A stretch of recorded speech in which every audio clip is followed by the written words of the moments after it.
Hi again everybody. Well, as you've probably gathered by now, I quite enjoy doing my little YouTube videos and showing off the car to people, especially people who don't own a TVR and would like to know a little bit more about them. I think they find it quite interesting, which is nice. So with that in mind, as you can see, the sun is shining, the sky is blue, and we're ready for Chatsworth. I've just spent a couple of hours cleaning the car, getting ready, making it look spick and span, hopefully, so that it looks the part when we get there. And one of the things I wanted to do in this little video was just sort of go through a few things that make my car a little bit different from other owners' cars. Pretty much everybody who owns a TVR probably does some kind of modification to it, or enhancement, or changes it in some way just to make it a little bit more personal to them.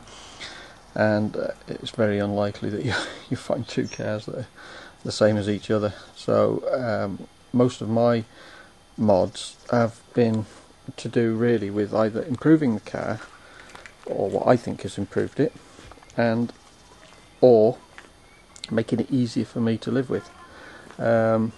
I've owned the car now 10 years and it has had its problems in its life. When I first bought it, one of the problems that I had was the quite famous hot start problem, where the car wouldn't start when you needed it most really. Your engine was hot, you might have stalled it at a set of traffic lights or something like that, and then the thing wouldn't start. Really frustrating and really very annoying. And there's a little modification that can be done, and I did it, and the problem goes away basically. It's worked ever since, so that was one little mod that I thought I'd show you. And then there's another one. Again, I had issues with this car with cooling. It was forever blowing the fuse for the cooling fans, and again it always happens at the most inconvenient time. Usually when you're stuck in traffic, you're going to have to get out, push it to the side of the road, change the fuse. What a pain. So again, there's another well-known modification which I've done, and the problem goes away. So I thought I would just show those little things, little enhancements that I've done. So with that in mind, I'll just lift the bonnet now and show you what's involved in a couple of those little mods. Right. Well, the hot start kit is made by a company called Modwise, and it is basically a relay and a set of instructions on how to fit the relay. And on this particular car, I think that it can vary with different layouts, but on this particular one, it's a relay there, which I've just mounted underneath the coil, a set of instructions and a few wires. And ever since I fitted that, I've never ever had a problem since.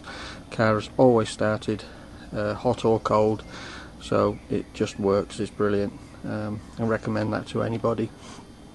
And then the other one is the cooling modification. Again, it's by the same company called Modwise, and it's that unit there with the two dials on it.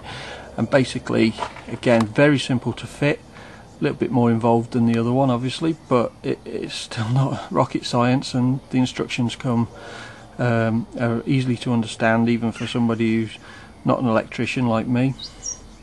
And what you get is the green dial there brings the fans on at half speed when the temperature reaches a certain level, which you can control. You set that level where you want the fans to come on, and then if the temperature still continues to rise, which on a hot day, or if the car's being driven particularly hard, it will do, then the other dial there to the left brings the fans on at full speed.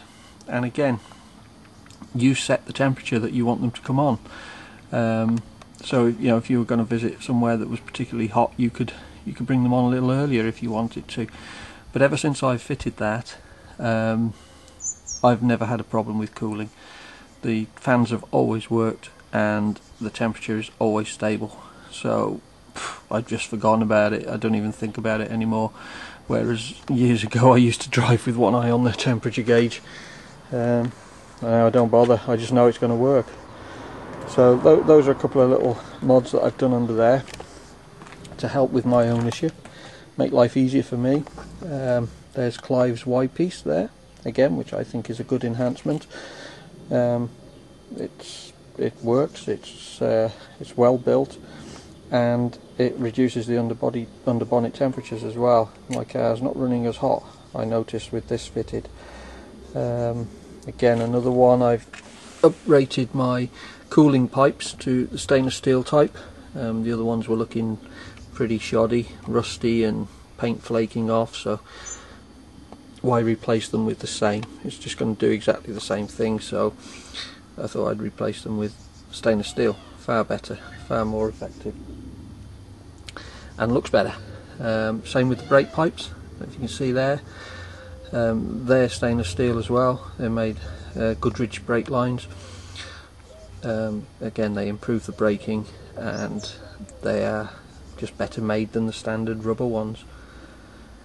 Engine itself, I haven't done a lot really. It's been rebuilt by myself, and I'm happy with that.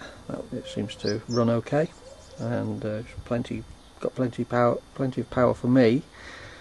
All I've done is, when I've replaced something, I've tried to upgrade it, and that's what I've done with the plug leads there, Magna Core leads. So they, supposedly they're better than the standard ones, so that's what I fitted, and they've been fine, so I've no reason to doubt that they're any better. Inlet pipe, again, the inlet pipe wore out with the bonnet rubbing against it, so why replace it with like for like when you can buy something that's slightly better? So that's what I did. And we get round to the back of the car. Another little modification that I've fitted recently, only this winter, is to open the boot on these cars, you have to switch the ignition on. You need to open the boot to get to your petrol cap, and it's a bit of a pain if you walk round and then you realise, oh, I haven't opened the boot.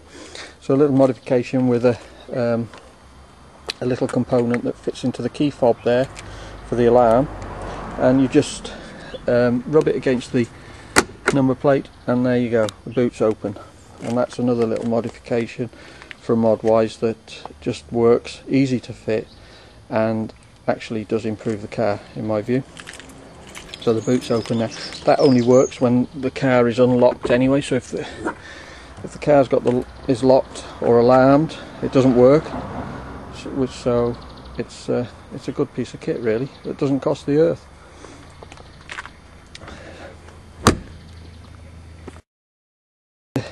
Inside of the car, and I haven't really done a lot in here. Inside of the car, and I haven't really done a lot in here. Fitted an MP3 player, but I suppose they're pretty common now. Don't listen to it much with the engine. I fitted that little socket there. That is for my Optimate, for my battery conditioner, so I don't have to get down on my knees and try and find the battery connectors and plug it in. It's just a permanent connection. I just plug it into that socket, and I know that my battery's on charge, or being conditioned anyway. So that's another one. This car's, ever since I've owned it actually, has had roll bar fitted. It was fitted by the previous owner, and that's another little mod that I've done there, which is just to mount the video camera on. I've just been tweaking that recently to make it easier to fit and remove, and that's about it really. That is my TVR Griffith. It's been washed, it's not been polished yet, but it will be, and it's going to be ready for Chatsworth on Sunday hopefully.